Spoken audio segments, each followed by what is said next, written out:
నమస్తే సందీప్ అన్న. నమస్తే. ఎట్లున్నారన్న? బాగున్నా. నిజం మంచిగున్నారా? నేను బాగున్నా కానీ మీరు ఎట్లా బాగుంటారన్న? పాపం ఉన్న జాబ్ బాయ్ కదా. ఈ పాట పాడినాము స్టేజ్ దిగక ముందుకే ఏం పోయిందో ఏమనుకున్నాడో Jupally Krishnarao suspend order release చేయించు. ఈ పాట వాడినాక ఏంబటే ఈ పాట పాడినా మేము స్టేజ్ కూడా దిగలేదు అప్పటికి. ఇంకా స్టేజ్ మీద ఉండంగానే ఆనాడు ఎవని పాలైన తెలంగాణ ఈనాడు ప్రజాపాలన అయిందని వచ్చింది కదా అన్న. దాని మీద మీరు ఏం మాట్లాడుతారు? రేవంత్ రెడ్డి ప్రభుత్వం కూల్చినటువంటివి ఆ పేదల దగ్గరికి పోతే తెలుస్తుంది ప్రజాపాలన అయిందా.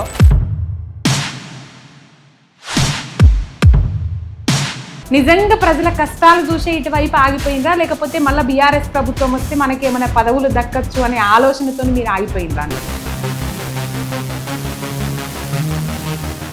కేసీఆర్ దళితులను ఆగం చేసిండు, దళితులకు 3 ఎకరాలు ఇయ్యలేదు, దళిత ముఖ్యమంత్రిని చేస్తా అన్నాడు, లేకపోతే ఇంకా కొన్ని హామీలు ఇచ్చిన అమలు చేయలేదు. దళిత ముఖ్యమంత్రి చేస్తానది ఇప్పటికి రేవంత్ రెడ్డి గాని కాంగ్రెస్ పార్టీ వాళ్ళు మాట్లాడుతున్న మాట, ఓటమిని అంగీకరించలేకపోతుండ్రు బీఆర్ఎస్ పార్టీ వాళ్ళు, గనుక మా మీద బురద చల్లుతారు. అధికారం కోల్పోయినప్పటికి కూడా వీళ్ళకు రియలైజేషన్ రాలేదు అనే మాట చాలా మంది, అంటే మీ దాంట్లో ఉన్నోళ్ళే చాలా మంది ఇప్పటి వరకు మాట్లాడుతున్న ముచ్చట. ఏం చెప్తావన్నా? ఇప్పుడు ఇంటి బిడ్డనే ఇక్కడ ఒక రాయేష్ పోయినప్పుడు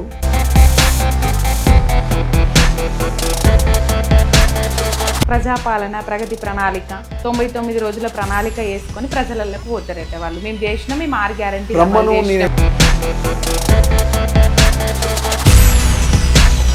అసలైన ఉద్యమకారులను గుర్తించలేదు బీఆర్ఎస్ పార్టీ. ఇప్పటికి కూడా అది తొలుస్తున్న ప్రశ్న అన్న. ఉద్యమకారుల్ని మోసం చేసింది అని ఊకదంపుడు ఉపన్యాసాలు ఇచ్చుకుంటా అందశ్రీ పాడ మోసిన 6 నెలలు అవుతుంది. అక్కడ ఇటుక కాదు కదా, కనీసం ఇంత తట్టెడు మట్టి కూడా తీయలేదు. పొద్దున్న లేస్తే దాని చుట్టూ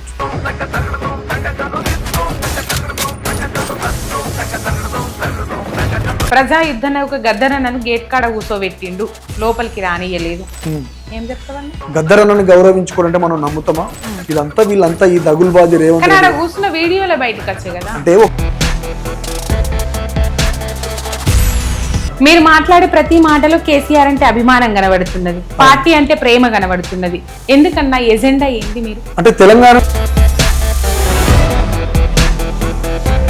ఒక మారోజు వీరన్నను బూటకప్ ఎన్కౌంటర్ చేసిండు, ఒక బెల్లి లలితక్క లాంటి వాళ్ళను 18 ముక్కలు నరికించిండు. ఇదే గద్దరన్నని. అందరికీ నమస్తనుల్లా, welcome to M R media Telangana. నేను మీ రేఖ. ఇలా మన మధ్యలో చాలా ముచ్చట్లు, చాలా పాటలు పాడడానికి ఉద్యమకారులు, ఉద్యమ సింగర్ మధ్యలో సందీప్ అని ఉన్నారు. అన్నకు వెల్కమ్ చేద్దాం, అన్నతోని చాలా ముచ్చట్లు మాట్లాడదాం, చాలా పాటలు పాడిపించుకుందాం. ఈ మధ్య కాలంలో ఈ కాంగ్రెస్ పాలన మీద చాలా పోరాటం చేస్తూ ఉన్నారు, చాలా పాటలు కూడా బయటకు వస్తూ ఉన్నాయి. ఆ పాటలన్నీ కూడా పాడిపించుకుందాం, ఆ మాటలు మాట్లాడిపించుకుందాం. నమస్తే సందీప్ అన్న. నమస్తే రా. ఎట్లున్నారన్న? బాగున్నారా అన్న? బాగున్నా. నిజంగా బాగున్నారా? నిజంగా బాగున్నా. నిజం మంచిగున్నారా? నేను బాగున్నా కానీ మీరు కూడా బాగుండాలని కోరుకుంటున్నా. నేను ఎప్పుడు మంచిగానే ఉంటా అన్న, కాకపోతే మీరేమో చెప్పబోయిర్రు వెనకకయ్యారు. నేను బాగున్నా కానీ ప్రజలు బాగలేరు అందాం అనుకున్నారా? కానీ మీరు ఎట్లా బాగుంటారన్న? పాపం ఉన్న జాబ్ బాయ్ కదా. వాస్తవమే అది. ఇప్పుడున్న పరిస్థితులలో జాబ్ కంటే ఎక్కువ ప్రజల బాగోగులు, ప్రజల కోసం కొట్లాడేటటువంటి ఒక గొంతు కావాలి, మాట్లాడాలి, ఒక గాయకుడు కావాలి. అందరు ప్యాకేజీలు తీసుకొని నోర్లు మూసుకున్నటువంటి సందర్భంలో ఖచ్చితంగా కేసీఆర్ గారి నాయకత్వంలో ఖచ్చితంగా రేవంత్ రెడ్డిని ప్రశ్నించాలంటే, అంటే ఎట్లాంటి కళాకారులందరినీ రెచ్చగొట్టి అప్పుడున్న బీఆర్ఎస్ ప్రభుత్వం మీద కళ్ళబొల్లి మాటలు చెప్పి తను పోరాటం చేసిండు. ఇవాళ వాళ్ళందరూ ఆయన వైపు ఉన్నప్పటికి కూడా ఒక ఉద్యమ నాయకుడితోటి మేమందరం, నేను కావచ్చు, ప్రసాద్ కావచ్చు, ఉండాలనే ఉద్దేశంతో తను ఉద్యోగం నుంచి సస్పెండ్ చేసినా ఇబ్బంది లేదనుకొని మొదటిసారి పాట పాడడం జరిగింది. ఏది వద్దురా నాయన కాంగ్రెస్ పాలన అని. ఒకసారి వాడతారా? మొదగాలు దాంతో మొదలు పెట్టుకుందాం. ఎందుకంటే ఈ కాంగ్రెస్ ప్రభుత్వము ఇప్పుడున్నటువంటి పరిస్థితులలో ఒకవైపు హైడ్రా పేరుతోటి, ఒకవైపు ఖమ్మంలో వెలుగు మట్ల కావచ్చు, ఒకవైపు ఇస్తా అన్నటువంటి రైతు బంధు ఇవ్వలేదు, ఇస్తా అన్నటువంటి పెన్షన్లు పెంచలేదు, ఇస్తా అన్నటువంటి కళ్యాణ లక్ష్మితో పాటు తులం బంగారం ఇస్తా అన్నాడు. ఇవి ఏమి లేనప్పుడు ఆ ప్రభుత్వం వద్దనుకొని ప్రభుత్వం వచ్చిన 6 నెలలని ఆయన 100 రోజులలోనే చాలా హామీలు అమలు చేస్తా అని చెప్పిండు. 6 నెలల వరకు చూసిన తర్వాత పాడినటువంటి పాట, వద్దురా నాయన ఈ కాంగిరేసు పాలన, వద్దురా నాయన, వద్దురా నాయన ఈ నయవంచన పాలన, వద్దురా నాయన అమలుగాని హామీలతో వారు గ్యారంటీలతో అధికారం చేతబట్టి అరిగోసలు పెడుతున్నాడు. వద్దురా అరెరరే వద్దురా అరచల్ వద్దురా నాయన ఈ కాంగిరేసు పాలన, వద్దురా నాయన. రైతు బంధు లేనే లేదు, దళిత బంధు రానే రాదు, పింఛను పెంచింది లేదు, భాషపడితే మోసమాయే.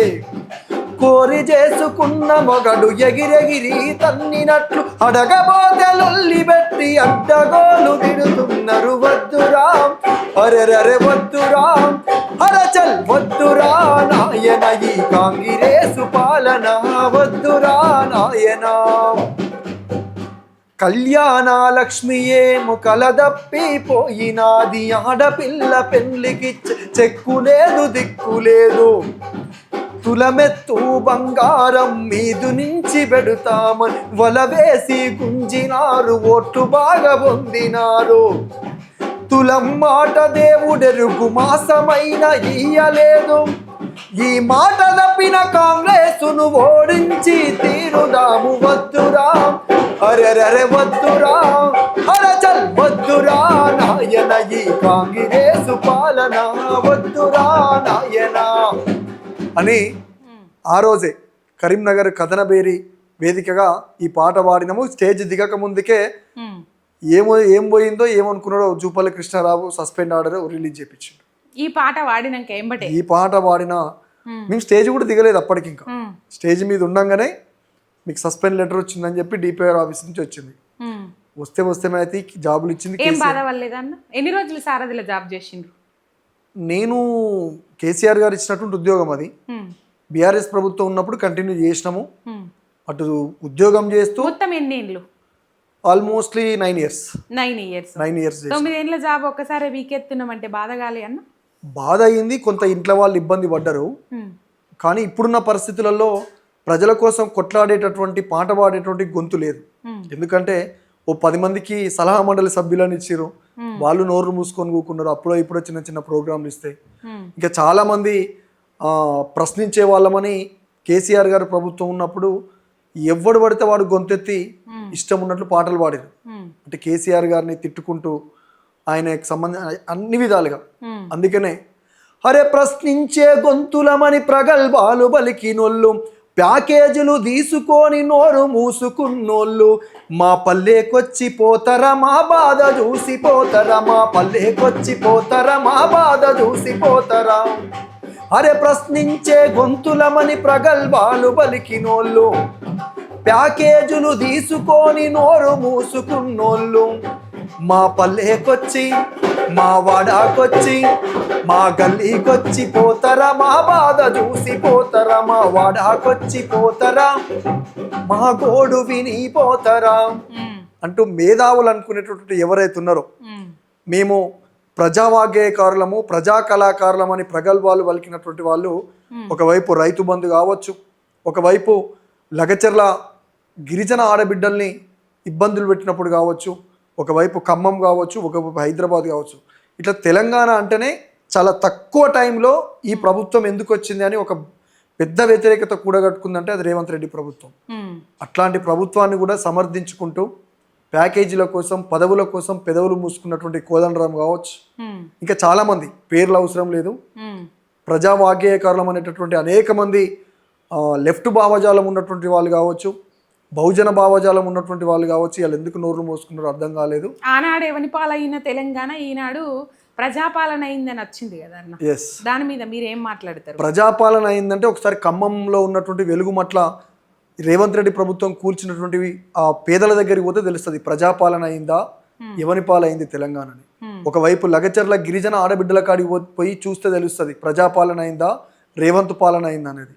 ఒకవైపు ఎక్కడికక్కడ యూరియా కష్టాలతోటి ప్రజలు నానా ఇబ్బందులు పడుతున్నప్పుడు ఆ రైతుల కాడికి పోతే తెలిసేది నిజంగా ప్రజాపాలన అయిందా అది రేవంత్ పాలన అయిందా. నిజంగా ప్రజల కష్టాలు చూసే ఇటువైపు ఆగిపోయిందా, లేకపోతే మళ్ళీ బీఆర్ఎస్ ప్రభుత్వం వస్తే మనకి ఏమైనా పదవులు దక్కచ్చు అనే ఆలోచనతో మీరు ఆగిపోయిందా అన్న? అంటే పదవులు దక్కొచ్చు అనుకుంటే గడిచిన 9 ఏళ్ల కాలంలో కూడా నా ఉద్యోగానికి రిజైన్ చేసి రాజకీయం చేసేటండి. ఖచ్చితంగా ప్రజల పక్షాన ఉండాలి. ఇటువంటి సందర్భంలో మార్పు అని ఒక మాయమాటలు చెప్పినటువంటి రేవంత్ రెడ్డిని ప్రజలు నమ్మిరు. ఈ ప్రజలు చాలా తొందరగా రియలైజ్ అయ్యి మళ్ళొక్కసారి కేసీఆర్ గారి నాయకత్వాన్ని కోరుకుంటున్నటువంటి ఈ సందర్భంలో ఆ ప్రజల పక్షాన ఉండాలని మాత్రమే ఉద్యోగం ఉన్నా ఒకటే ఊడినా ఒకటే అని మాత్రం ప్రజల పక్షాన ఉన్నాం.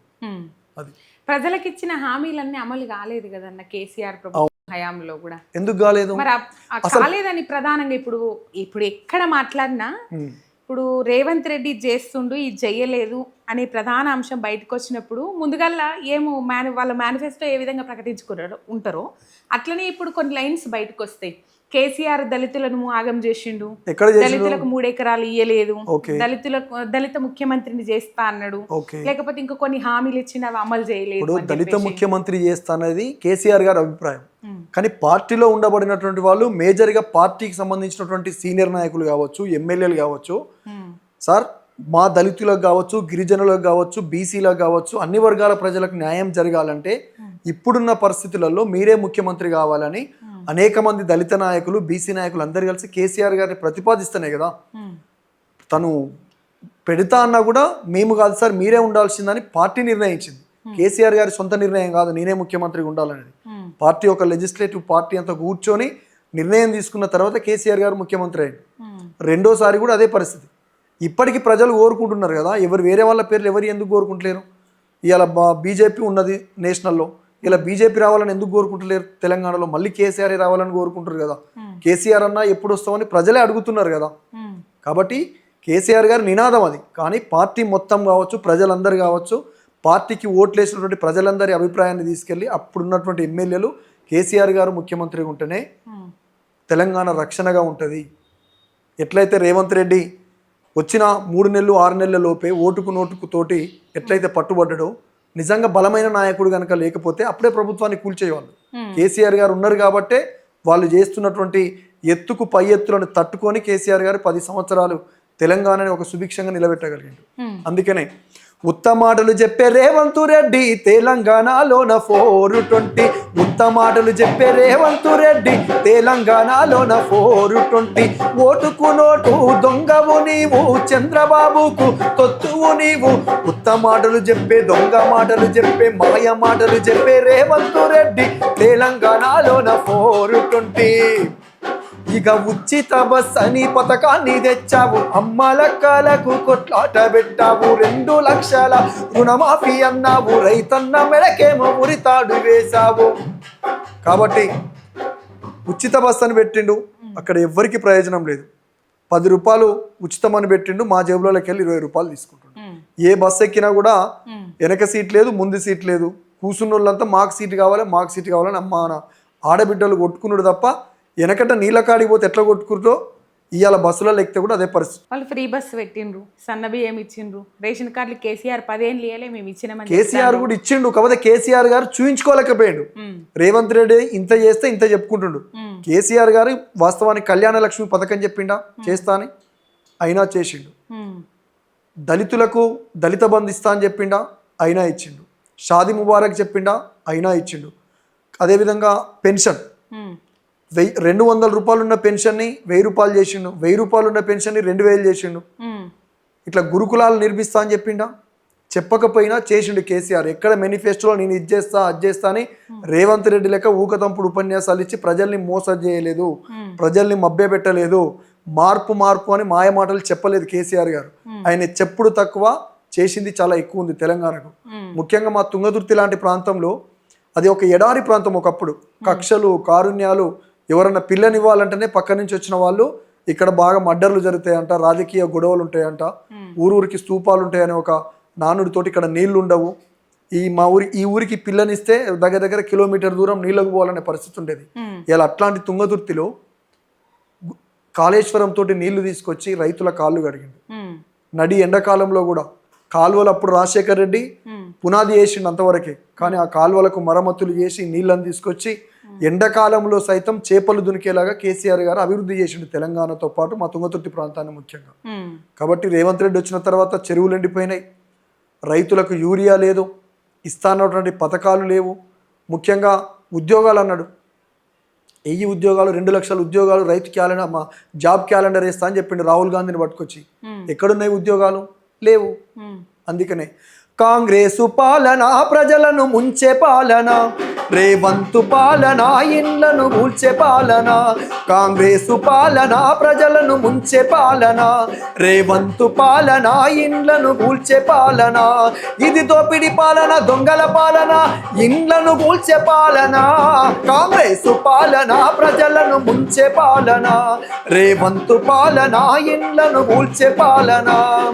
అధికారం లేనప్పుడు అమలు కాని హామీలు, అధికారం వచ్చినాక అడ్డమైన కూతలాయే. నిరుద్యోగులందరినీ రెచ్చగొట్టి గద్దెనెక్కి మార్పు మార్పు అనుకుంటా మనల ముంచవచ్చినోడు, వాడు ఢిల్లీకి పోవుడు తప్ప తల్లికి చేసింది లేదు. కాంగ్రెసు పాలన ప్రజలను ముంచే పాలన, రేవంతు పాలన ఇండ్లను కూల్చే పాలన. ఇండ్లను కూల్చుడు తప్ప కొత్తది గట్టింది లేదు. అభివృద్ధి చేయనిత్తలేరట మీరు, ఎందుకు అభివృద్ధిని చేయనిస్తలేరు? అడ్డుకుంటుర్రట. అభివృద్ధి చేయాలంటే వాళ్ళు అభివృద్ధి చేసుకునే మీ ఎక్కువ ఉన్నది. కడుపుల నిండా కుళ్ళు, కుతంత్రం, ఈర్ష ఇవన్నీ ఎందుకన్నా అట్లా ఎందుకు చేస్తారు పాపం ఆయనని? అంటే ఇప్పుడు ఆయనకు పరిపాలన చేతగాక ప్రగల్భాలు పలుకుతున్నాడని నేను పాటలనే చెప్పిన. నిజంగా పరిపాలన చేయడం అనేది వస్తే, ఆయనకు పరిపాలన అన్ని విభాగాల మీద పట్టుంటే ఎవరెందుకు మాట్లాడతారు? ఉన్న కాంగ్రెస్ వాళ్ళే ఇక మళ్ళీసారి కాంగ్రెస్ రాదు, ఇంకో 20 ఏళ్ళు వీడు వెనక్కి నెట్టిండు. ఇప్పటికి రేవంత్ రెడ్డి కానీ కాంగ్రెస్ పార్టీ వాళ్ళు మాట్లాడుతున్న మాట, ఓటమిని అంగీకరించలేకపోతుండ్రు బీఆర్ఎస్ పార్టీ వాళ్ళు, గనుక మా మీద బురద చల్లుతారు. బురద చల్లుడు ఏం లేదు, ఆయన మంచిగుంటే మనం ఎందుకు చల్లుతాం? మేమెందుకు చల్లుతాం బురద? నన్ను కూడా కలుపుతుర్రా?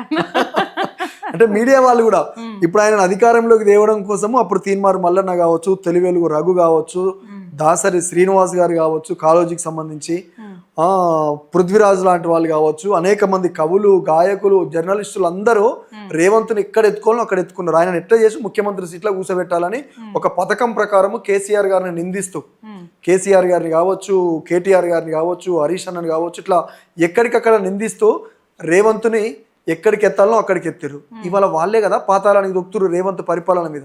జర్నలిస్టు రఘుని ఒకవైపు అరెస్టు, తీన్మారు మల్లన్న వాళ్ళ ఆఫీసుల మీద దాడులు, పృథ్వీరాజ్ అన్న లాంటి వాళ్ళని అరెస్టులు, ఇట్లా అందరినీ ఆయన అధికారంలోకి రావడం కోసము ఎవరైతే సహకరించిరో ప్రజా ఉద్యమకారులు, ప్రజా కళాకారులు, లెఫ్టిస్టులు, రైటిస్టులు అందరు కలిసి ఇలా వాళ్ళే మాట్లాడుతున్నారు. మేము బురద జల్లడం ఏంది? బీఆర్ఎస్ పార్టీ వాళ్ళు మేము ప్రజల పక్షాన ఉన్నాము.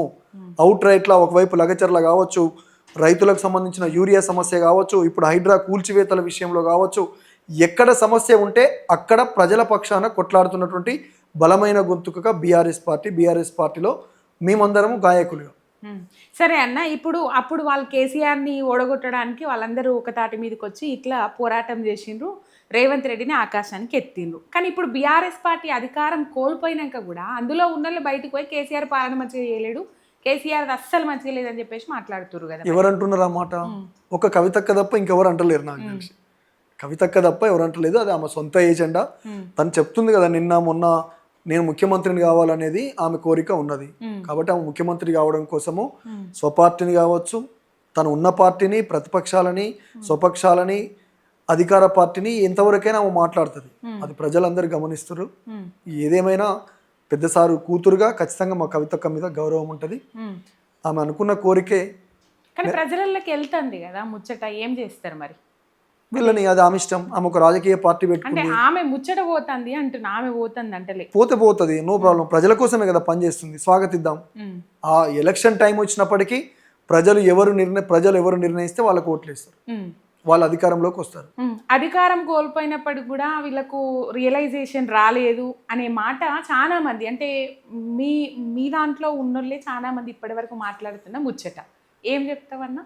మా దాంట్లో అయితే ఎవరు అంటలేరు మరి, నాకైతే అట్లా అనిపిస్తలేదు. ఎందుకంటే మీ ముంగట అంటారా అధికారంలో ఉన్నప్పుడు ప్రజల పట్ల ఎంత ప్రేమగా ఉన్నదో బీఆర్ఎస్ పార్టీ కావచ్చు, కేసీఆర్ గారు కావచ్చు, ఇప్పుడు నిజంగా అహంకారం తగ్గలేదు అనుకుంటే మొన్న కేసీఆర్ గారు పుట్టినరోజు నాడు 10,000 మందికి పైగా ఆ వయసులో ఉన్నటువంటి పెద్ద మనిషి కూడా ఓపికతోటి ప్రజలందరినీ దగ్గరికి తీసుకొని, పెద్ద మనిషిలో అయిన ఉన్నటువంటి వాళ్ళు వస్తే కూడా దగ్గరికి తీసుకొని వాళ్ళతో ముచ్చట పెట్టి ఫోటోలు దిగి, ఇప్పుడు రామన్న కావచ్చు, హరీష్ అన్న కావచ్చు, నేను దగ్గర నుంచి చూస్తున్నాను. ఎవరో పడని వాళ్ళు మాట్లాడతారు, గిట్టని వాళ్ళు, నచ్చని వాళ్ళు, ఈ పార్టీ మీద బురద ఇంట్లో ఉండే బురద జల్లాలనుకున్న వాళ్ళు, రేపు అక్కడ ఆప్షన్ ఉంది ఇక్కడ ఏదో రకంగా ఒక రాయేయాలనుకున్న వాళ్ళు, ఇప్పుడు ఇంటి బిడ్డనే ఇక్కడ ఒక రాయేసిపోయినప్పుడు మిగతా వాళ్ళు వేయరు అనేది పెద్ద సమస్య ఏం కాదు. సరే నా అభిమానం ఉన్నది, బర్త్డేకి వస్తాండ్రు, క్యూలు కడతాండ్రు, లైన్లు కడతాండ్రు, ఆ అభిమానం ఒకటి ఉంటేనే అధికారంలోకి రారు కదా. నా అభిమానం ఓట్ల రూపంలో మళ్లించబడ్డ ఖచ్చితంగా మలుతుంది.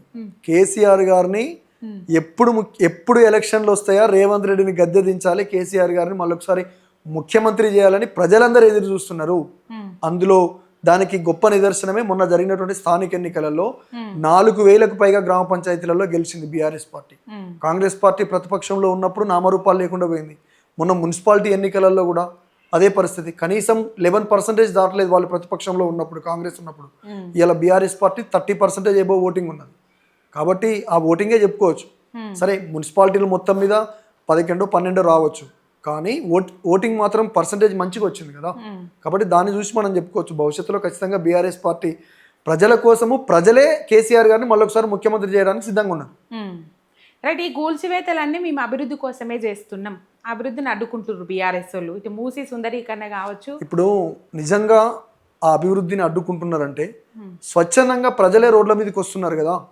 మొన్న పొంగులేటి శ్రీనివాస్ రెడ్డి మాట్లాడుతున్నాడు ఆర్టిస్టులు చేస్తున్నారు ఇదని, వాళ్ళే ఆర్టిస్టులు ఇప్పుడు. ఎందుకంటే ప్రజలు స్వచ్ఛందంగా కూల్చివేతలకు సంబంధించి రాత్రికి రాత్రి కూలగొడితే అక్కడ బీఆర్ఎస్ పార్టీ నాయకులు లేడు, వాళ్ళని ఆర్గనైజ్ చేయడానికి ఎవరు లేరు. తెల్లారేసరికి ఎక్కడికక్కడ వేలాది మంది రోడ్ల మీదకి వచ్చి వాళ్ళే స్వచ్ఛందంగా ఉద్యమాలు చేస్తున్నారు. ఆ సందర్భంలో వాళ్ళకి పార్టీ అండగా నిలబడ్డది, వాళ్ళ ఇల్లు కూలగొట్టిరు కాబట్టి బీఆర్ఎస్ పార్టీ ఆధ్వర్యంలో వాళ్ళకు పొద్దున, మధ్యాహ్నం, సాయంత్రము వాళ్ళకు భోజన ఏర్పాట్లు కూడా చేయడం జరిగింది. తప్పేం లేదు కదా, అన్నం పెడితే తప్ప, అది వాళ్ళు ఊహించుకుంటారు, అది బురద జల్లేదు ఏం లేదు. మూసీకి సంబంధించి కూడా అంతే. నిజంగా 10 సంవత్సరాల కాలంలో ఒక విజన్ ఉన్నటువంటి నాయకుడు కేసీఆర్ గారు. కేసీఆర్ గారికి తెలియదా మూసీని ఎట్లా చేయాలి ఏందనేది? నీకు కనీసం ఒక అనుభవం లేదు. కంప్లీట్గా చంద్రబాబు డైరెక్షన్లో పెరిగినటువంటి మనిషివి. ఇక్కడ రియల్ ఎస్టేట్ని డమాల్ చేస్తే ఆంధ్ర అల్లుడైనటువంటి భీమవరం బుల్లోడైనటువంటి వాళ్ళ అల్లుని భీమవరంలో కావచ్చు, అటు అమరావతిలో భూముల ధరలు అమాంతంగా ఇక్కడ ఉన్నటువంటి పెట్టుబడిదారులు మొత్తం అటు కదిలిపోవాలి, అటు తరలిపోవాలనేటువంటి ఒక నీచ బుద్ధితోటి, ఒక కుట్ర బుద్ధితోటి ఇక్కడ రియల్ ఎస్టేట్ వాళ్ళని కావచ్చు, పెట్టుబడి పెట్టే వాళ్ళని కావచ్చు, బెదిరింపులకు బ్లాక్మెయిల్ చేస్తున్నాడు రేవంత్ రెడ్డి. అందులో భాగంగానే హైడ్రాన్ తీసుకొచ్చాడు. 2 సంవత్సరాల క్రితము ఎవరైనా ఒక ఫ్లాట్ కొంటే ఇలా అమ్ముకుందామంటే కొన్నదానికంటే 10 తగ్గిపోయింది. ముఖ్యంగా గ్రామీణ ప్రాంతాలలో ఒక ఎకరం భూమి అమ్మితే 30 లక్షలు 40 లక్షలు పోయేది. ఇలా కొనేటోడు లేడు, అమ్ముదామంటే కొనేటోడు లేడు. ఒక ఆడపిల్ల పెళ్లి చేసుకుందాం, ఇంత భూమి అమ్ముదామంటే కొనే పరిస్థితి లేదు. భూముల ధరలు తగ్గినాయి, నీళ్ళ సౌకర్యం లేదు, కొందామంటే పెట్టుబడి పెడదామంటే చేతిలో డబ్బులు రొటేషన్ లేదు. దీని అంతటి కారణం ఎవరు? రేవంత్ రెడ్డి. మంచిగా ఉన్న తెలంగాణని ఇలా ఆగం పట్టించి అమరావతిని డెవలప్ చేయడం కోసమే రేవంత్ రెడ్డి ఒక కుట్రపూరితంగా తను ఒక నీచానికి తెరగట్టిండు. అందులో భాగమే ఓటుకు నోటు కేసును కూడా మాఫీ చేసుకోవడంలో భాగంగా ఒకవైపు ఫిరాయింపుదారులైనటువంటి ఎమ్మెల్యేల మీద వాళ్ళకు ఉప ఎన్నికలు రాకుండా ఆయన చంద్రబాబుతోని చేతులు కలిపి ప్రో నరేంద్ర మోడీతోటి కలిసి పనిచేస్తున్నాడు. అది ఎప్పటికైనా కాంగ్రెస్ ప్రభుత్వంలో ఉన్నటువంటి నాయకులు కావచ్చు, కాంగ్రెస్ పార్టీ లీడర్లు కావచ్చు, రేవంత్ రెడ్డి కాంగ్రెస్ మనిషి కాదు, చంద్రబాబు మనిషి. నిజంగా చంద్రబాబు మనిషి, నరేంద్ర మోడీ మనిషే కాకపోతే ఇక్కడ కాంగ్రెస్ ప్రభుత్వం ఇన్ని రోజులు కొనసాగేదా? ఒక జర్నలిస్ట్గా మీరు చెప్పండి. ఎందుకంటే మా బీజేపీ నీతి ఏందో తెలుసు. ఎక్కడ కాంగ్రెస్ ప్రభుత్వం ఉంటే, ఎక్కడ ప్రాంతీయ పార్టీ బలపడితే వాళ్ళని కూల్చాలి, అడ్డగోలుగా బెదిరింపులకు పాల్పడి బీజేపీని ఫామ్ చేయాలి. అయినా రేవంత్ రెడ్డి ఎందుకు కొనసాగుతున్నాడు? ఇంత ప్రజా వ్యతిరేకత ఉన్నా, ఓటుకు నోటుకు దాంట్లో అడ్డంగా దొరికిపోయిన ఆయన తీసి లోపటేయచ్చు. అయినా ఎందుకు నిలబడగలుగుతున్నాడంటే చంద్రబాబు ప్రియ శిష్యుడు కాబట్టి, చంద్రబాబు డైరెక్షన్లో పనిచేస్తున్నాడు కాబట్టి కాంగ్రెస్ వాళ్ళకు. అందుకే రీసెంట్ గా ఖమ్మంలో కూడా కాంగ్రెస్ ముఖ్యమంత్రిని ఎన్నుకోవాల్సింది కాంగ్రెస్ వాళ్ళు కదా, ఢిల్లీ కాంగ్రెస్. అందుకనే ఆయన చేతిలో పెట్టిరు కానీ వాళ్ళకు లోపల భయం ఉంది. ఓ 20 మందినో 30 మందినో తీసుకొని ఎప్పుడైనా జంప్ అవుతాడు, కాబట్టి ఇక వీళ్ళు డిస్టర్బ్ చేయొద్దని కాంగ్రెస్ వాళ్ళు కూడా కొంత లోపల తర్జన భర్జనలు పడుతున్నారు. ఏం చేస్తలేరని మీరు అంటున్నారు. కాకపోతే ఢిల్లీ పెద్దలు పాలన మంచిగా చేస్తాను శబాష్ అని ఆయన అది మెచ్చుకుంటారు. ఆయన చెప్పుకుంటున్నది. అంటే మీడియా మొత్తం మీలాంటి ఒక జర్నలిస్టులు అంటే ప్రశ్నించే వాళ్ళు కొంత యూట్యూబ్కి సంబంధించిన జర్నలిస్టులు ఉన్నారు తప్ప మెయిన్ స్ట్రీమ్ మీడియా మొత్తం రేవంత్ రెడ్డి కనుసన్నలోనే ఉంది. ఎందుకంటే వాళ్ళకి ప్యాకేజీలు పోతున్నాయి, యాడ్స్ పోతున్నాయి. ఇక వాళ్ళు రేవంత్ రెడ్డికి వెళ్ళి మాట్లాడాల్సింది అంతే. ఆయన రాయించుకునేది అది, రేవంత్ రెడ్డి రాయించుకునేటటువంటి మీడియా. ప్రజాపాలన ప్రగతి ప్రణాళిక 99 రోజుల ప్రణాళిక వేసుకొని ప్రజలకు పోతారట వాళ్ళు. మేము చేసినా మేము 6 గ్యారంటీ రమ్మను. నేనేమంటున్నానంటే నిజంగా ప్రజలలోకి పోతే ఖమ్మం కూలగొట్టిరు కదా వెలుగు మట్ల కాడ, అక్కడికి పొమ్మని చెప్పండి. రేవంత్ రెడ్డిని కావచ్చు, తుమ్మలని కావచ్చు, పొంగులెడ్డిని కావచ్చు, బట్టిని కావచ్చు. ఇప్పుడు హైడ్రా పేరుతోటి మూసి మధు పార్క్ ఉంది కదా, అక్కడికి వెళ్ళమని చెప్పండి. ఇక్కడ ప్రణాళికలు పెట్టుకొని సెక్యూరిటీని పెట్టుకొని అట్లా కాదు పోవాల్సింది. ప్రజల మధ్యకు తను డైరెక్ట్ ఎక్కడ సమస్య ఉన్నది అక్కడికి పోతే తెలుస్తుంది.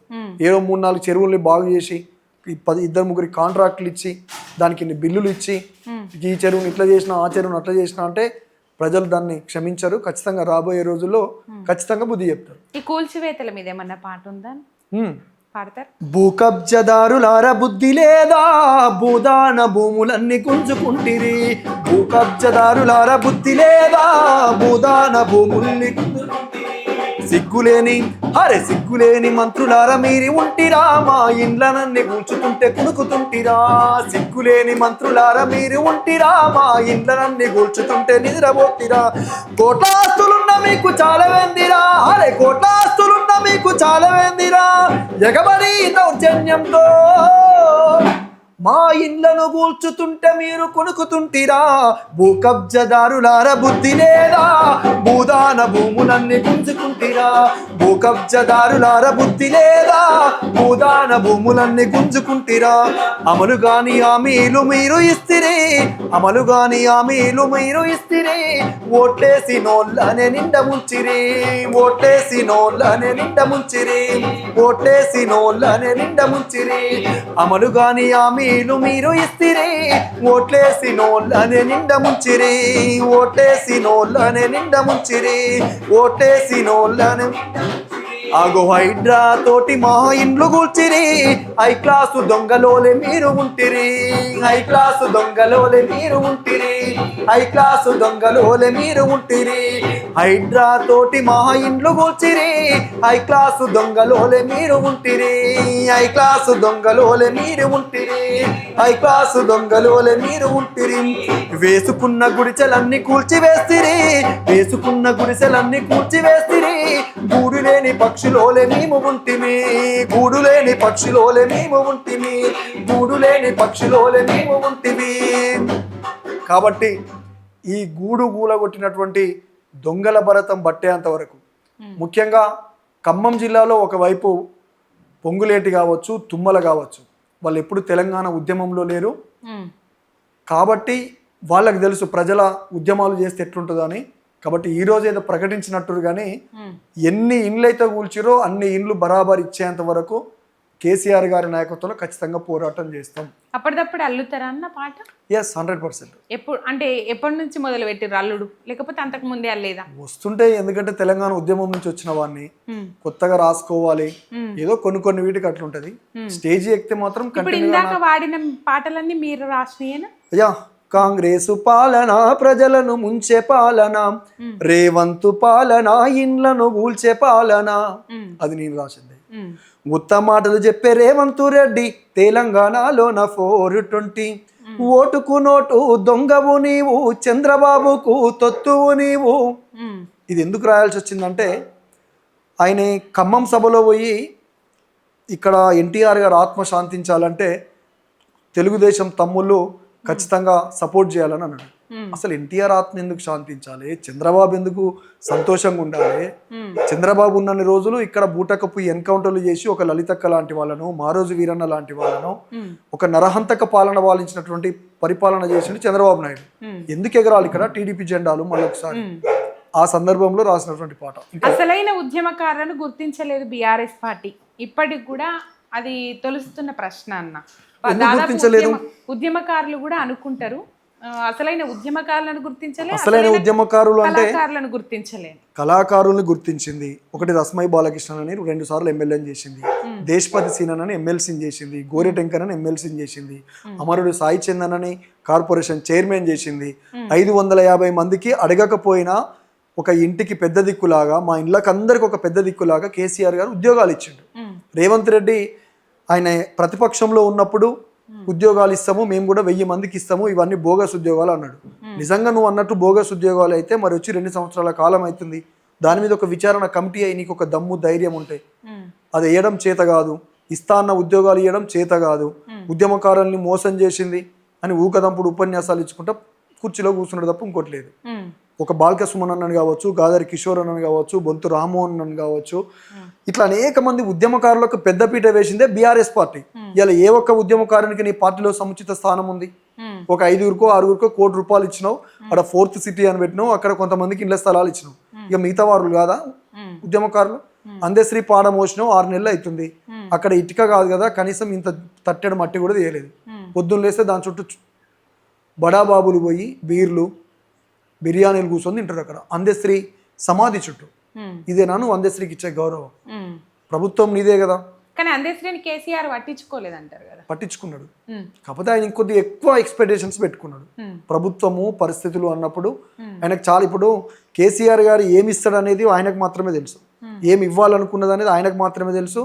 అందశ్రీ గారు బహిరంగంగా మీడియా ముందు ఎప్పుడు చెప్పుకోలేదు, కానీ నాకు ఇది ఇస్తాడు అది ఇస్తాడు చాలా సందర్భాలలో చెప్పుకుండు. అది మనం మీడియా ముఖంగా మాట్లాడలేదు. ప్రజా యుద్ధ నౌక గద్దరన్నను గేట్ కాడ కూర్చోబెట్టిండు, లోపలికి రానియలేదు.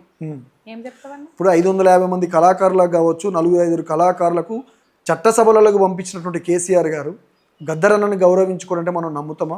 ఇదంతా వీళ్ళంతా ఈ దగులుబాజీ రేవంత్ కూర్చున్న వీడియోలో బయటకు వచ్చే కదా. అంటే ఒక ముఖ్యమంత్రి కాడికి పోవాలనుకున్నప్పుడు మనం ఎంత పెద్దవాళ్ళమైనా ఒక అపాయింట్మెంట్ ఉంటుంది, ఒక ప్రోటోకాల్ ఉంటుంది. ఇది మినిమం షెడ్యూల్. ముఖ్యమంత్రి కావచ్చు, ప్రధానమంత్రి కావచ్చు, ఒక రాష్ట్రపతి కావచ్చు, గవర్నర్ కావచ్చు, ఇది మినిమం ఉంటుంది. అది తెలియదా గద్దరన్నకు? కేసీఆర్ గారి మీద ఒక నింద మోపాలి అంతే. సరే అన్న, అన్ని మంచిగా చేసినప్పుడు ఎందుకు పక్కకు పెట్టిరు బీఆర్ఎస్ పార్టీని? సరే కళాకారులను పట్టించుకున్నారు, ఉద్యమకారులను పట్టించుకున్నారు, ఉద్యోగాలు ఇచ్చిండ్రు, ప్రజలకు హామీలు అమలు చేసిండ్రు, అంత అభివృద్ధిని కొనసాగించిండ్రు, మరి ఎందుకు పక్కకు పెట్టిండ్రు? కేసీఆర్ గారు ఇస్తాను కళ్యాణ లక్ష్మితో పాటు తులం బంగారం ఇస్తాను నీకు చెప్పిండు అనుకో రేవంత్ రెడ్డి, నీ చెయ్యి ఎడిపోతుందమ్మా? మీరు చెప్పండి. అంటే ప్రజలే తప్పు చేసిరంటే? ప్రజలు తప్పు చేసినంటే ప్రజలు కొంత 10 సంవత్సరాలు చూసినాం కదా. ఒకసారి ఈయన చాలా ముచ్చట్లు చెప్తున్నాడు కదా, చాలా ఉపన్యాసాలు ఇస్తున్నాడు కదా, బాగానే ఒర్లుతున్నాడు కదా ఎక్కడికక్కడ. ఒకసారి అవకాశం ఇద్దామని ఒక మార్పులో భాగంగా రేవంత్ రెడ్డి కోటేశ్వరి కానీ అక్కడ రేవంత్ రెడ్డి ఏదో ఇరగదీస్తాడు, ఏదో కరగదీస్తాడు, ఏదో తీస్మార్కాడు అనేయాలి. ఒక 10 ఏళ్ల పాటు ఇక్కడ చూసిరు. కొత్తగా ఈయన ఏదో చెప్తున్నాడు కదా, ఒకసారి కాంగ్రెస్కి అవకాశం ఇద్దామని ఇచ్చారు, కానీ ఇక మళ్ళీ కాంగ్రెస్కి అవకాశం లేదు తెలంగాణలో. 20 ఏళ్ళు కాదు కదా, పాతాళానికి తొక్కడమే రేవంత్ రెడ్డి ముఖ్య ఉద్దేశం. అది చంద్రబాబు డైరెక్షన్ లో జరుగుతున్నటువంటి ఇది ప్రీ ప్లాన్డ్. కాంగ్రెస్ వాళ్ళకి అర్థమైతలేదు, కానీ 3 రంగుల జెండా బట్టి వీరు నోలే గదిలేనంటే మీ జెండాని కింద కూల్చడానికి రేవంత్ రెడ్డి వచ్చింది ఇళ్లకు. నెక్స్ట్ బీజేపీలోకి పోవడం పక్క. బీజేపీ చంద్రబాబు డైరెక్షన్లో ఇక్కడ రేవంత్ రెడ్డి పరిపాలన సాగిస్తుంది అనడానికి ఆయన నిత్యం చేస్తున్నటువంటి కార్యక్రమాలే దానికి బెస్ట్ ఎగ్జాంపుల్. అంటే ఇప్పుడు కాంగ్రెస్ లో ఉన్నాడు, మళ్ళీ వచ్చేదాప బీజేపీలోకి పోయి ఆడికెళ్ళి ముఖ్యమంత్రి అవుతాడా? బీజేపీలోకి పోకపోయినా దేశం మొత్తానికి తెలంగాణలో ఉన్నటువంటి పరిపాలన చూపిస్తూ దేశంలో ఎక్కడ కాంగ్రెస్ ఓటు వేయకుండా చేస్తున్నాడు రేవంత్ రెడ్డి. అది కానీ 10 ఏళ్ళు నేనే ఉంటా అంటుండ్రు కదా. అది ఆయన కలలుగా అంటున్నాడు, పగటి కలలుగా అంటున్నాడు రేవంత్ రెడ్డి. అప్పుడు కూడా కలగన్నాడా అన్న? అప్పుడు కలగన్నాడు. సరే, ఆ కళను నిజం చేసుకోవడం కోసము ప్రజలకు చాలా చెప్పాడు. 2 లక్షల ఉద్యోగాలు అన్నాడు, మహిళలకు స్కూటీలు అన్నాడు, ప్రతి ఇంట్లో ఉన్నటువంటి గృహిణీలకు 2500 రూపాయలు ఇస్తా అని చెప్పిండు, బోనస్ అన్నాడు, రైతు బంధుని 10,000 ఉన్నదాన్ని 15,000 చేస్తా అన్నాడు, బోనస్ ఇస్తా అన్నాడు. ఇట్లా అనేక హామీలు చెప్పిండు. 420 హామీలు. ఆయన చీటర్ కదా, ఆ 420 ఏదైతే ఉన్నాడో అది హామీల రూపంలో చెప్పిండు. బట్ ప్రజలు నమ్మారు. ప్రజలు ఎవరైనా కొంత ఆశపడతారు, తప్పేం లేదు. అందులో మోసపోయారు రేవంత్ రెడ్డి కాడ. కేసీఆర్ గారు చెప్పకుండా చేసి చూపించాడు. దళిత బంధు ఇస్తా అని చెప్పిండా. మా తిరుమలగిరి ప్రాంతం, తుంగతుర్తి ప్రాంతంలో మా మండలానికే 2,700 కోట్లు ఇచ్చిండు. ప్రతి ఇంటికి దళిత బంధు ఇచ్చిండు, 10 లక్షల రూపాయలు. కానీ రేవంత్ రెడ్డి చెప్పేవాడిని ఎక్కువ నమ్మిరు ప్రజలు. ఎందుకంటే బుడరకాన్ వేషం వేసి తిరిగిన కొద్ది రోజులు అందులో భాగంగా నమ్మిరు. కేసీఆర్ ప్రజలను కలుస్తాడన్నా ఇప్పుడు కలుస్తుండ అప్పుడు కలిసిండు ఇప్పుడు కలిసిండు. ప్రజలకు మంచి చేసే నాయకుడు కలిసినా ఒకటే కలవకపోయినా ఒకటే. మీరు కలిసిరన్న? యా, చాలా టైమ్స్ కలిసిన. మొన్న కూడా కలిసిన, ఎన్నికలకు ముందు కలిసిన, ప్రతి స్టేజ్ మీద కూడా కలిసినాం. ఏం మాట్లాడారు? మంచిగా మాట్లాడతాడు సార్, దగ్గరికి తీసుకుంటాడు. ఆయన చూపులతోనే తెలిసిపోతుంది మన మీద చూపించినటువంటి ప్రేమ కావచ్చు, మన మీద ఉన్నటువంటి కేసీఆర్ గారికి అంటే కవులు కళాకారుల పట్ల తనకు ఉండేటువంటి అపారమైన గౌరవం ఎట్లుంటుందో వీళ్ళెవ్వరు పనికిరారు ఆయన ముందు. అంటే కవులు కళాకారుల్ని గౌరవించుకోవడం కోసమే కదా ప్రపంచ తెలుగు మహాసభలు పెట్టింది తెలంగాణలో. అట్లా పెట్టి అన్ని వర్గాల ప్రజల్ని, అన్ని ప్రాంతాల వాళ్ళని పిలిచి గౌరవించుకున్నాడు. కవులు కళాకారులని గౌరవించుకోవడంలో భాగంగానే కదా ఉన్న 10 సంవత్సరాల కాలంలో ప్రతి సంవత్సరం ఒక 5 నుంచి 6 వరకు ఉద్యమ కళాకారులకు, జానపద కళాకారులకు పిలిచి అవార్డు ఇచ్చిండు. మొగిలే లాంటి వాళ్ళని పిలిపించుకున్నాడు కేసీఆర్ గారు. ఒక గోరెట్ వెంకన్నను ఎమ్మెల్సీని చేసిండు, దేశపతి సీనను ఎమ్మెల్సీ చేసిండు, రసమై బాలకృష్ణని 2 సార్లు. ఇవన్నీ సాధ్యపడేటియేనా? ఒక్కరికన్నా కనీసము ఆయన కోసం పనిచేసినటువంటి వాళ్ళు కావచ్చు, ఒక జర్నలిస్టులకు కావచ్చు, విద్యార్థి నాయకులకు కావచ్చు, కనీసం కార్పొరేషన్ చైర్మన్లో ఈ పూట వరకు కూడా ఒకరికి అవకాశం ఇవ్వలేదు. ఎంతసేపటికి నీ చుట్టూ ఉన్నటువంటి కోటరిని, నీకు ఆ రోజు ఎవరెవరైతే నీకు సంచులు మోసిరో వాళ్ళకి తప్ప ఎవరికి ఇచ్చినావు? కానీ కేసీఆర్ గారు ముఖ్యమంత్రిగా ఉన్న 10 సంవత్సరాలు ఒక కొత్త తరం రాజకీయాన్ని ఎంకరేజ్ చేసిండు. ఒక బీసీలకు కావచ్చు, ఎస్సీలకు కావచ్చు, ఎస్టీలకు కావచ్చు, ఒక ఆర్టిస్ట్గా ఉన్నటువంటి పసునూరు దయాకర్ అన్నను తీసుకొచ్చి చట్టసభలలోకి పంపిండు, పార్లమెంటుకి పంపిండు. ఇది సాధ్యమయ్యేదేనా? సరే అన్న, కలిసిన వాళ్ళు ఇంత ముద్దుగా చెప్తారు, ఆప్యాయంగా మాట్లాడతారు, దగ్గరికి తీసుకుంటారు, విలువిస్తారు అని చెప్తారు. మరి ఎందుకు ఎవరిని కలవరు? అసలు జనాలను దగ్గరికి రాని. నేను ఏమంటున్నా, కొంతమంది యూట్యూబ్కి సంబంధించినటువంటి కొంతమంది సోకాల్డ్ జర్నలిస్టులు రేవంత్ రెడ్డి దగ్గర ప్యాకేజీలు తీసుకొని అప్పుడు కేసీఆర్ గారిని బదనాం చేయడమే ఒక పని పెట్టుకొని చేసినటువంటి ఒక ప్రాపగండ అది. ఎందుకు కలవాడు కేసీఆర్ గారు? కలుస్తాడు, బరాబర్ కలుస్తాడు. ప్రోటోకాల్ లేకుండా, పర్మిషన్ లేకుండా ముఖ్యమంత్రిగా ఉన్నప్పుడు సర్వసాధారణం. ఇవాళ రేవంత్ రెడ్డి కూడా కలుస్తలేడు. ఉన్నాడా? ఒక్కరోజైనా సచివాలయానికి వస్తున్నాడా? అప్పుడు ఫామ్ హౌస్ పాలన అని మాట్లాడాడు. ఇలా జూబ్లీ హిల్స్ పాలన నడుస్తుంది తెలంగాణలో. జూబ్లీ హిల్స్ ప్యాలెస్కి తప్ప ప్యాలెస్కి కూడా ఎమ్మెల్యేలకే ఎంట్రీ లేదు అక్కడ. ఇలా రేవంత్ రెడ్డి చేస్తున్నది కూడా అదే కదా. ఇలా కేసీఆర్ని అన్నారు అన్నా కూడా ప్రజల వద్దకు పాలన పోయింది కదా. కంటి వెలుగు కావచ్చు, దళిత బంధు కావచ్చు, రైతు బంధు కావచ్చు, గురుకులాలు కావచ్చు. భారతదేశంలోనే ఎక్కడ కూడా గురుకులాలు 1000కి పైగా గురుకులాలు ఎక్కడ లేవు. విద్యా వైద్యానికి పెద్దపీట వేసిండు. 32కు పైగా మెడికల్ కాలేజీలు కట్టించిండు కేసీఆర్ గారు. 1000కి పైగా గురుకులాలు కట్టిండు ఎస్సీ, ఎస్టీ, బీసీ, మైనార్టీలకు. ఇవన్నీ లేవు. రేవంత్ రెడ్డి వచ్చిన కాంచి కూల్చుడు తప్ప. ఇంకా జిల్లాలను రద్దు చేస్తా అంటున్నాడు. పరిపాలన ప్రజల వద్దకు పోవాలని 10 జిల్లాలను, దాని మీద ఆలోచన లేదన్నాడు. జిల్లాల రద్దు అంటే ప్రజల నుంచి తిరుగుబాటు మొదలైన తర్వాత తాత తగ్గిండు వెనక అది. ఇలా ముఖ్యంగా ప్రజల వద్దకు పరిపాలన తీసుకెళ్ళాడు. ఒకప్పుడు ఆదిలాబాద్లో ఉన్నటువంటి ట్రైబల్స్ వాళ్ళు కనీసం కలెక్టరేట్ ఎట్లుంటుందో తెలియదు. ఇలా కలెక్టరేట్లనే ట్రైబల్స్ దగ్గరికి తీసుకెళ్ళిండు. మేము మా తిరుమలగిరి ప్రాంతం నుంచి మా నల్గొండ జిల్లా హెడ్ క్వార్టర్ పోవాలంటే 70 కిలోమీటర్లు పోవాలి. అటువంటిది ఇలా 40 కిలోమీటర్స్ పోతే మా జిల్లా కలెక్టరేట్ ఉంటుంది, ఎస్పీ ఆఫీస్ ఉంటుంది, జిల్లాకు సంబంధించినటువంటి అంతా ఉంటుంది. ప్రజల వద్దకే పరిపాలన పంపించినప్పుడు కేసీఆర్ గారు కలుస్తలేడని ఇదంతా యూట్యూబ్ వాళ్ళు, కొంతమంది సోకాల్డ్ జర్నలిస్టులు, మేధావులు అప్పుడు కేసీఆర్ గారిని దించాలి, రేవంత్ రెడ్డిని ఎక్కించాలి. ఇలా అర్థమవుతుంది కదా. ఇలా మేధావులు చాలా మంది నోర్లు మూసి, ఆయన దగ్గర పైసలు లేవంట కదన్నా హామీలు అమలు చేయడానికి. ఎట్లుంటాయి మరి? ఉన్న పెట్టుబడులన్నీ అమరావతికి పంపించే పనిలో ఉన్నప్పుడు పైసలు ఎట్లా వస్తుంది? రెవెన్యూ ఎట్లా జనరేట్ అవుతుంది? రియల్ ఎస్టేట్ అనేది కొంత కేసీఆర్ చేసిన అప్పులకి మిత్తిలు సరిపోతున్నాయి అంటాడు ఆయన. ఇప్పుడు ఇలా ఆయన చేసింది దగ్గర 2 సంవత్సరాలు అయింది. 2,50,000 60,000కి పైన దాటింది. మరి నువ్వు కొత్తగా కట్టింది లేదు, ప్రజలకు ఇచ్చింది లేదు, ఇస్తా అన్నటువంటి హామీలను అమలు చేసింది లేదు. ఇలా కేసీఆర్ గారు నిజంగా అప్పు చేసిండంటే ఎందుకు చేసిండో చాలా ఉన్నాయి. కొత్త కలెక్టరేట్లు కట్టిండు, 30 మెడికల్ కాలేజీలు తీసుకొచ్చిండు, 1000కి పైగా గురుకులాలు కట్టిండు, రైతు బంధు ఇచ్చిండు, రైతు బీమా ఇచ్చిండు, దళిత బంధు ఇచ్చిండు. ఇట్లా చాలా కళ్యాణ లక్ష్మి పథకం కావచ్చు, కాళేశ్వరం లాంటి గొప్ప ప్రాజెక్టును కట్టిండు, ఒకవైపు పాలమూరు రంగారెడ్డి ఎత్తిపోతల పథకం కట్టిండు, ఇట్లా అనేకం కట్టిండు. అప్పులైనాయి అంటే కొన్ని పనులు చేసి చూపించాడు కేసీఆర్. మరి నువ్వేం చేసినావు? మీ 4 బ్రదర్స్ కోసం ఒక 4th సిటీ పెట్టి అక్కడ వెనకేసుకోవడం తప్ప నువ్వు చేసింది ఏం లేదు కదా. హైడ్రా తోటి ఇళ్లను కూలుస్తున్నావు. ఎవరన్నా వస్తారా? కొత్తగా ఇల్లు కట్టుకోవాలనుకునేటోడు ఇది నాదో పక్కొందో దీని హద్దు ఎక్కడుందో తెలియక ఇల్లు కట్టుకునే పరిస్థితి లేదు. ఇలా రియల్ ఎస్టేట్ రంగం అనేది ముందు వరుసలో సక్సెస్గా ఉంటేనే డబ్బులు రొటేట్ అవుతుంది, ప్రజల వద్ద పైసలు ఉంటాయి. 10 రూపాయలు వస్తేనే 5 రూపాయలు పెట్టి చేసే కార్యాన్ని 6 రూపాయలు పెట్టి చేయగలుగుతాం. మన దగ్గర పైసలు పుష్టిగా ఉంటేనే సమ్మక్క సారక్క కడ ఏటను వద్దాం అనుకున్న వాళ్ళం 2 ఏటలకు వస్తాం. ఇలా పైసలు లేకుండా చేసినావు రేవంత్ రెడ్డి. పైసలన్నీ ఆంధ్రాకి పంపించే పనిలో ఉన్నావు, పెట్టుబడిదారులందరినీ ఇక్కడ బెదిరింపులకు పాల్పడి అమరావతికి పంపించే పనిలో ఉన్నావు. పైసలు ఎక్కడ ఉంటాయి? రెవెన్యూ ఎక్కడి నుంచి వస్తుంది? మాది రైతు ప్రభుత్వం, ప్రజా ప్రభుత్వం, పేదల ప్రభుత్వం. రైతుల గురించి ఏమన్నా పాడగలుగుతారన్నా? అదే రైతు ప్రభుత్వం అనడానికి ఒకటే ఉదాహరణ. కేసీఆర్ గారు ఉన్నప్పుడు ఏ ఒక్క రైతు కూడా మాకు యూరియా కావాలని రోడ్లు ఎక్కలేదు, ఏ ఒక్క రైతు కూడా మాకు నీళ్ళు వస్తలేవని రోడ్డు ఎక్కలేదు. కానీ రేవంత్ రెడ్డి వచ్చిన తర్వాత మేము పాడినటువంటి ఒకటే పాట చాలు.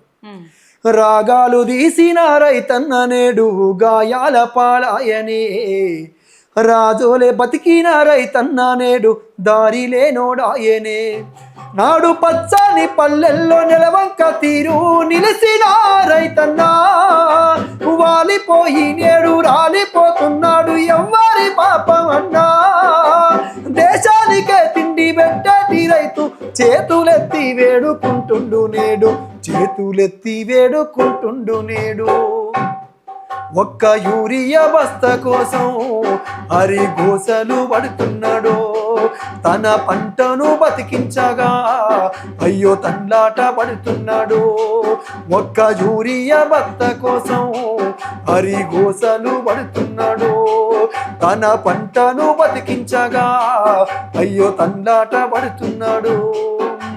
నమ్మించి ముంచినారే రైతును నరకాన్ని చూపుతుండే, వందల హామీలనిచ్చినారే ఎంత వేదన పెడుతున్నారే.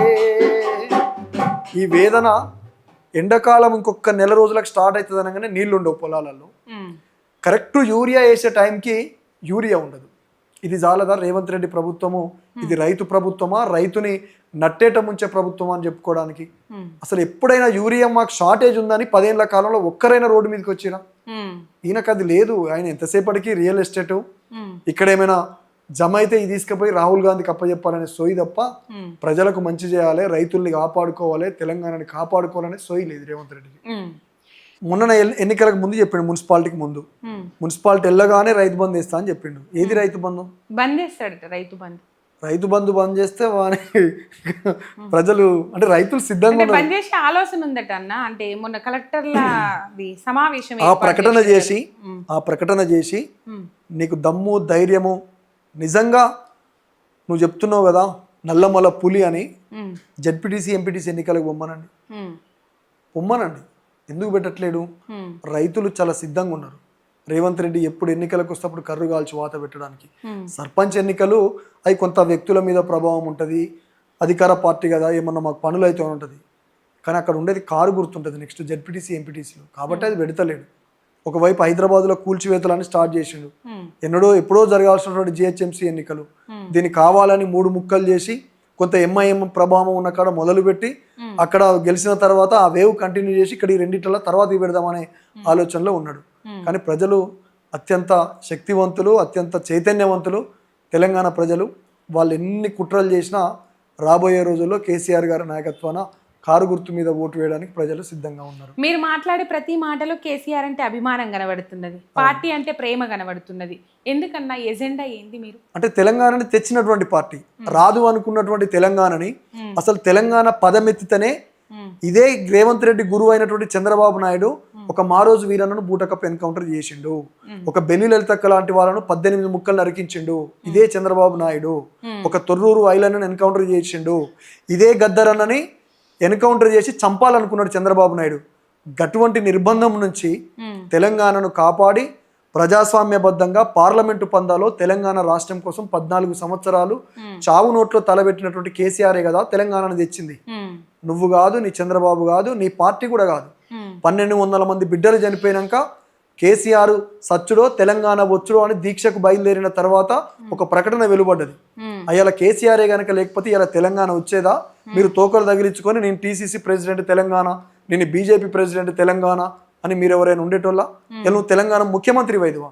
కాబట్టే కేసీఆర్ గారి మీద ప్రేమ. రాదనుకున్న తెలంగాణను తెచ్చిండు. తెలంగాణ కోసం పాట పాడితే ఎక్కడైతే బూటకపై ఎన్కౌంటర్ చేసిండో కేసీఆర్ గారు బయలుదేరిన తర్వాత నాలాంటి వాళ్ళు వందలాది మంది తెలంగాణ పాట ఎత్తుకొని గోసి కట్టుకొని గొంగడేసుకొని తెలంగాణ పాట కోసం ధైర్యంగా పాటలు పాడారు. కేసీఆర్ గారు బలంగా నిలబడ్డాడు కాబట్టి ఆయన వెనకాల అనేక శక్తులు నిలబడి తెలంగాణ ఉద్యమాన్ని ముందుకు తీసుకెళ్ళాయి. వచ్చిన తెలంగాణని తెరలు కాకుండా నువ్వు ఓటుకు నోటు తీసుకొని ఇక్కడ బీఆర్ఎస్ పార్టీని కేసీఆర్ గారి నాయకత్వాన్ని ముఖ్యమంత్రిగా కూల్చాలనుకున్నప్పుడు అప్పుడు తెలంగాణ సమాజం అంతా అండగా నిలబడితే కేసీఆర్ గారు తెలంగాణని ఒక బంగారు తెలంగాణగా నిర్మాణం చేసిండు. భారతదేశంలోనే నెంబర్ 1 రాష్ట్రంగా తీర్చిదిద్దిండు. Number 1 safest city, safest area అంటే అది తెలంగాణ, హైదరాబాద్ మాత్రమే. అదే గద్దరన్నను ఇబ్బంది పెట్టిన చంద్రబాబు నాయుడు దగ్గరకు పోయి ఇప్పుడు సాంస్కృతిక శాఖ చైర్మన్ గా ఉన్నారు వెన్నెలక్క. ఆంధ్రాలో విగ్రహం పెట్టమని రిక్వెస్ట్ చేసుడేంది? ఈ అంశాన్ని ఏ విధంగా చూసిండ్రు మీరు? నేనైతే దాన్ని తీవ్రంగా వ్యతిరేకిస్తున్నా. అంటే చంద్రబాబు పెడితేనే విగ్రహాలు గద్దరన్న ఏముండవు, ప్రజలు స్వచ్ఛందంగా పెట్టుకుంటారు. ఇలా రేవంత్ రెడ్డి ఏమైనా అధికారికంగా ఎక్కడైనా విగ్రహం పెట్టిండా? చాలా దుక్కుల గద్దరన్న విగ్రహాలు పెడుతున్నారు. కాబట్టి ఆ విషయంలో సరే వెన్నెలక్క తెలిసి చేసిందో తెలియక చేసిందో తీవ్రంగా ఖండిస్తున్నాం. అంటే చంద్రబాబు చేతులలోనే కదా గద్దరన్న ఎప్పుడు దొరికితే అప్పుడు ఎన్కౌంటర్ చేద్దామని చూసింది. చంద్రబాబు వల్లనే కదా చాలా రోజుల్లో ఆయన అజ్ఞాతవాసంలో కూడా ఉండి చాలా సందర్భం ఆయన పోరాటం అంతా చంద్రబాబు మీదనే పోరాటం చేసిండు. కాబట్టి అది ఆమె విజ్ఞతకే వదిలేస్తున్నాం. ఈ 2 నెలల కేసీఆర్ మీద ఎన్ని పాటలు చేసిరన్న? చాలా పాటలు చేసినాం. అందులో మీకు నచ్చిన పాట? నాకు బాగా ఇష్టమైనటువంటి పాట మొన్న పెద్దసారి కేసీఆర్ గారి పుట్టినరోజు సందర్భంగా వాడిన పాట. ఎందుకంటే చాలా పాటలు ఉన్నాయి. ఆ పాట విన్నాడు అన్న? విన్నాడు. ఏమన్నాడు? బాగుంది. అంటే నేనే స్వయంగా సార్ ఆ రోజు బర్త్డే రోజు సార్ లిఫ్ట్లో నుంచి కిందికి వస్తున్నప్పుడు సార్ సింతమడక మీద పాట చేసినాం సార్ అని అంటే విన్నా పొద్దున్నే బాగుంది అని అన్నారు. విన్నారు ఆల్రెడీ? నాకు చాలా సంతోషం అనిపించింది. సారు వినడం అంటే చాలా అనిపించింది. ఇది మానుకోట ప్రసాద్ రాసినటువంటి పాట. ఆల్మోస్ట్లీ తనే ఎక్కువ రాస్తుంటాడు. నేను పాడే పెద్ద సార్ పాటలు కావచ్చు, ఇంకా సామాజిక గీతాలు తను ఎక్కువ రాస్తాడు. తన పాటలు నేను ఎక్కువ పాడుతుంటా. సింత మడక గన్న సిరిత పులి చూడు సిగమెక్కి దూకింది నాడు 60 ఏండ్ల గోస అరికట్ట గదిలి సావుకు ఎదురుకినాడు జంగు సైర నూతి జనమును పోగేసి దండోర మోగించినాడు నిప్పుల ఉప్పెన రగిలించి నేలన ఢిల్లీని కదిలించినాడు త్యాగాలతో వలన పదవుల్ని దారబాసి బతుకుల్ని బాగుజయ్యా బరిగీసి పొత్తుబాసి వలస పాలకూర ఉరికిచ్చినాడు నేలన వలసలు తరివేసినాడు మిముగన్న తల్లికి దండాలయ్యా కల్వకుంట్ల మా సింధూరయ్యా జనమందరి పెద్ద బిడ్డవయ్యా రుణమెట్ల తీరునో మాయ్యా నినుగన్న తల్లికి దండాలయ్యా కల్వకుంట్ల మా సింధూరయ్యా రుణమెట్ల తీరునో మాయ్యా జనమందరి పెద్ద బిడ్డవయ్యా నిండుగా నిండిన చెరువు తీరు నిబ్బరంగా మాకు కనపడతావు పండిన పచ్చని పంట తీరు పావురంగా మమ్ము చూస్తుంటావు గండాల గుండాలు దాటించగా గంభీర స్వరమై నువ్వు ఉంటావు కాబట్టి ఈ గంభీర స్వరం వెనుక మాలాంటి వాళ్ళము అనేక మంది ఉన్నాం కాబట్టి తెలంగాణ రాష్ట్రాన్ని సాధించుకున్నాం కేసీఆర్ గారి నాయకత్వంలో. కాబట్టి కేసీఆర్ గారు ఖచ్చితంగా రాబోయే రోజుల్లో తన ఒక్కసారి పులి బయటకు వస్తే తన పంజా ఎట్లా ఉంటుందో అది రేవంత్ రెడ్డికి తెలుసు కాబట్టి భయపడుతూ తను పాలన కొనసాగిస్తున్నాడు. ఎక్కడ కేసీఆర్ గారు బయటకు వస్తే తన గ్రాఫ్ ఎక్కడ పడిపోతుందో అని. కాబట్టి కేసీఆర్ గారి నాయకత్వంలో ఇంకా ఇంకా ఇంకా ఖచ్చితంగా పెద్దసారిని ప్రజలలో నిత్యం ఉంచడం కోసం మేము పాటలు పాడాం. ఉద్యమంలో ఎన్నేళ్ళు పనిచేసిరన్న?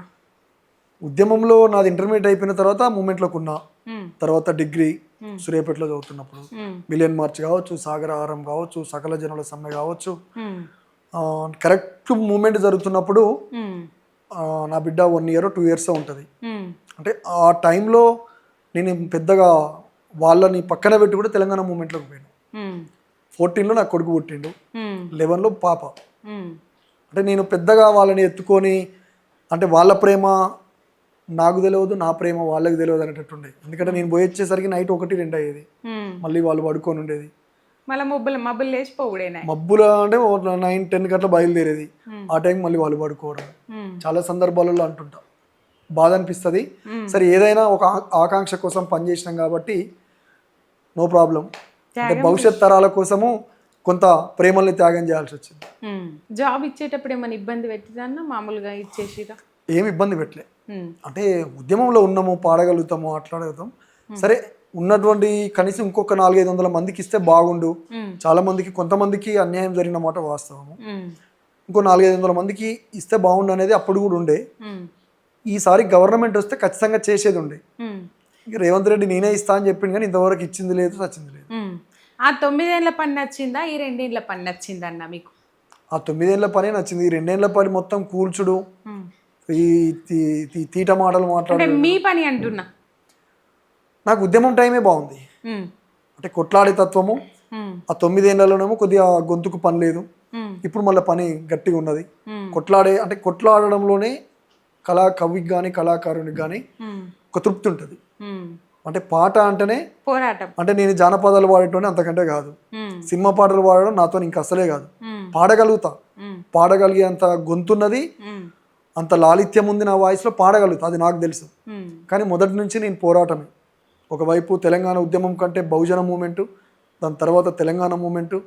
నేను విద్యార్థి దశలో ఉన్నప్పుడు ఎస్ఎఫ్ఐ, ఏఎస్ఎఫ్ లాంటి విద్యార్థి అంటే స్టూడెంట్ మూమెంట్లో ఎప్పుడు కూడా జానపదాలు వాడడము ఇదంతా పెద్దగా ఏం లేదు. ఇప్పుడు మామూలుగా పొగిడేటోళ్ళు అందరూ ఆయన దగ్గర ఉన్నారు, పొగిడేటోళ్ళనే అది చేస్తుండ్రు అని చెప్పేసి చెప్తుండ్రు కదా అన్న. మరి మీరు కూడా అక్కడ ఉంటే మీకు మంచి గుర్తింపు వస్తుండే కదా. ఇదే గొంతు రేవంత్ అన్నకు జై, రేవంత్ అన్నకు జై అంటే బాగుంటుండే కదా. నిజంగా రేవంత్ రెడ్డి మంచి పరిపాలన చేస్తే అందం కావచ్చు, కానీ ఆయన చేసింది ఏం లేదు కదా వచ్చిన కాడ నుంచి. ఇప్పుడు ఉన్న వాళ్ళందరూ పరిపాలననే చూస్తలేరు కదన్న. ఇప్పుడు 9 మందికి ₹1,00,00,000 నజరానా ప్రకటించిండ్రు, కోటీశ్వర్లు అయ్యిండ్రు కదా. అక్కడ 9 మందికి ఇచ్చిన కానీ ఇక్కడ 550 మంది జీవితాలలో వెలుగులు నింపింది కదా కేసీఆర్. 550 మందికి అంటే తినడానికి తిండి లేనటువంటి అనేక మంది కవులు కళాకారులకి ఉద్యోగాలు ఇచ్చిండు. 24,000 9 సంవత్సరాల క్రితం అంటే అప్పుడు ₹1,00,000 సమానం. కాబట్టి నేను వీళ్ళ వైపే ఉంటాను, అంటే వీళ్ళ కోసమే మాట్లాడతాను. కానీ మీ ఎజెండా ఏందన్న? ఇట్లనే పోరాటం చేసుకుంటూ పోతారా? ఖచ్చితంగా.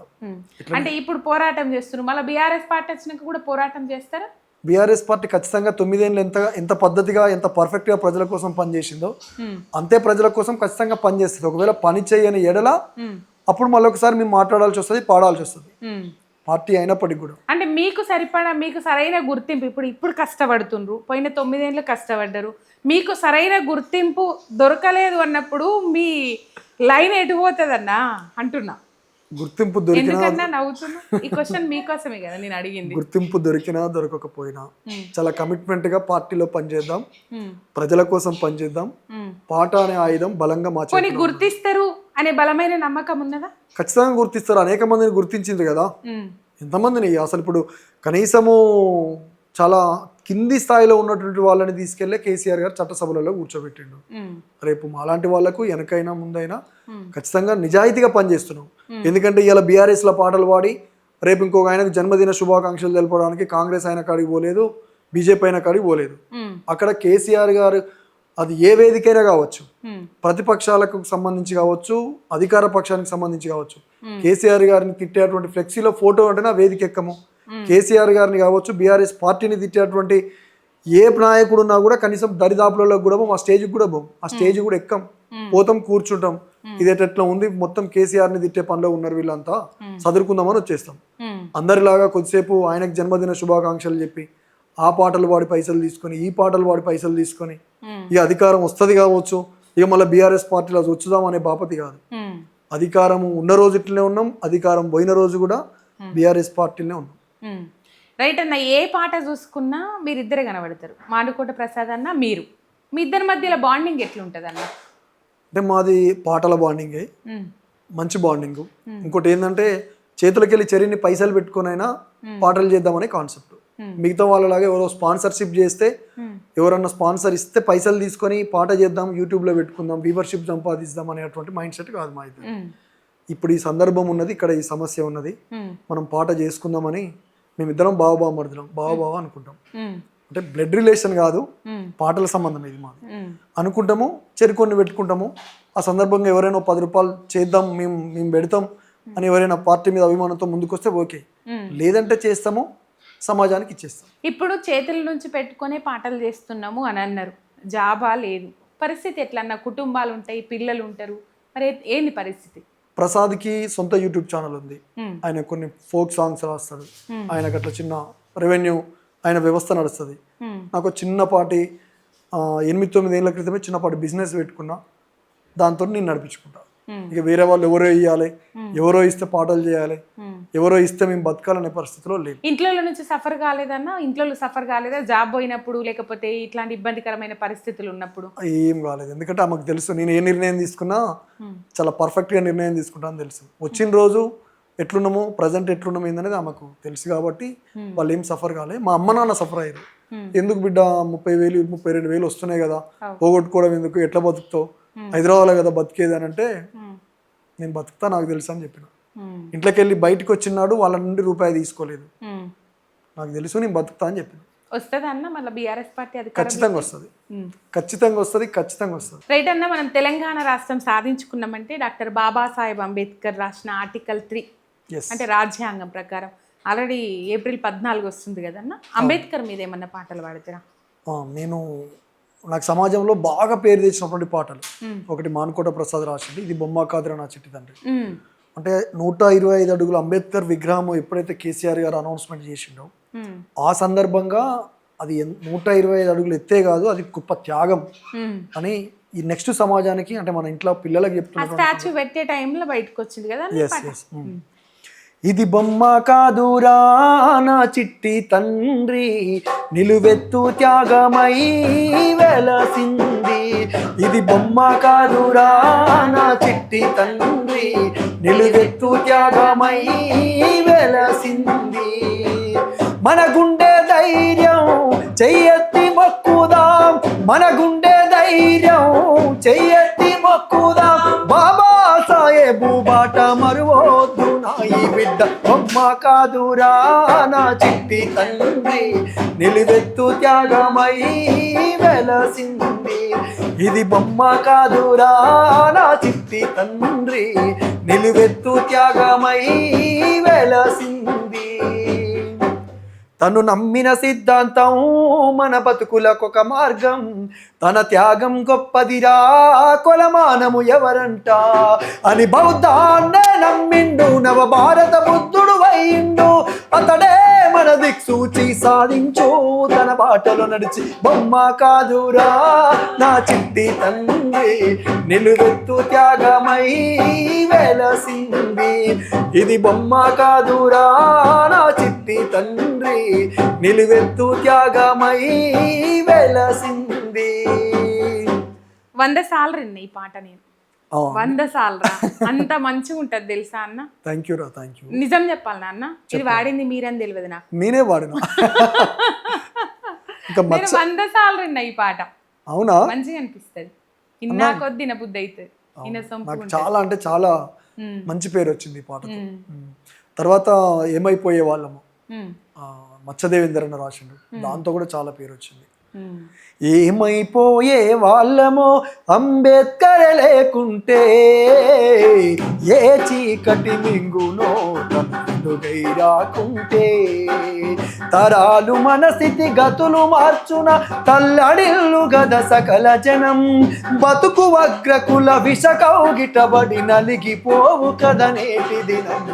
ఏమైపోయే వాళ్ళమో అంబేద్కర్ లేకుంటే, ఏ చీకటి మింగునో తనుగై రాకుంటే, అడుగు అడుగు తను అనుభవించిన బాధను తలచి, భావితరాల భవితను అంతా ముందే తలచి, తన నెత్తుటి చుక్కలు లక్షల నక్షరాలుగా మార్చాడు భారత జన నుదిటి రాతను అంబేద్కరు మార్చాడు. ఏమైపోయే వాళ్ళమో అంబేద్కర్ లేకుంటే, ఏ చీకటి మింగునో తనుగై రాకుంటే. సూపర్ అన్న. టీం ఎప్పుడు ఎంబడి ఉంటుందా ఈ టీం ఎప్పటికి? శివ, శ్రీకాంత్, శ్రీకాంత్. అందుకే మీరు ఎట్లా వాడితే అట్లా అనువు కొడుతుండ్రు. అప్పుడు శివ ఉద్యమం నుంచి ఫస్ట్ ప్రయారిటీ శివ ఉంటాడు. శివ బిజీ ఉంటే సెకండ్ ఆప్షన్ డోలక్లో. తమ్ముడు శ్రీకాంత్ కానీ వీళ్ళంతా ఇక రెగ్యులర్గా మాతో ఉంటారు. అందుకే ఆ బాండింగ్ అండర్స్టాండింగ్ ఉన్నది కాబట్టి కనుసైగతో ఆగుతాండ్రు, చేయి సైగతో ఆగుతాండ్రు, ఆపుతాండ్రు. మంచిగా కొట్టిండ్రు అన్న. థ్యాంక్ యూ రా అన్న. మంచిగా పాడిండ్రు, మంచి ముచ్చట్లు చెప్పిండ్రు. ఇట్లనే మీ పోరాటం కొనసాగించుండ్రి. ఖచ్చితంగా మళ్ళీ మీరు అనుకున్న పార్టీ అధికారంలోకి వచ్చినాక మీరు అనుకున్న ఇప్పుడు మనిషి ఆశాజీవన్న ఉంటుంది కంపల్సరీ. ఎంత పోరాటం చేసినా, ఎంత చెప్పుకోకపోయినా కంపల్సరీ ఉంటుంది. మీరు అనుకున్న పొజిషన్ మీరు చేరుకోవాలి, మీరు మీ గోల్ రీచ్ కావాలని మా ఛానల్ తరపున మనస్ఫూర్తిగా కోరుకుంటున్నామన్నా. నమస్తే, జై తెలంగాణ. మీరు కూడా అందరూ భజన చేసినట్టు రేవంత్ రెడ్డికి భజన చేయకుండా ప్రజల పక్షాన నిలబడాలి ఎంఆర్టీవీ చెల్లెలు రేఖ అని మళ్ళొకసారి తెలియజేసుకుంటూ మీకు కూడా మరొకసారి ధన్యవాదాలు. జై తెలంగాణ, జై కేసీఆర్, జై తెలంగాణ.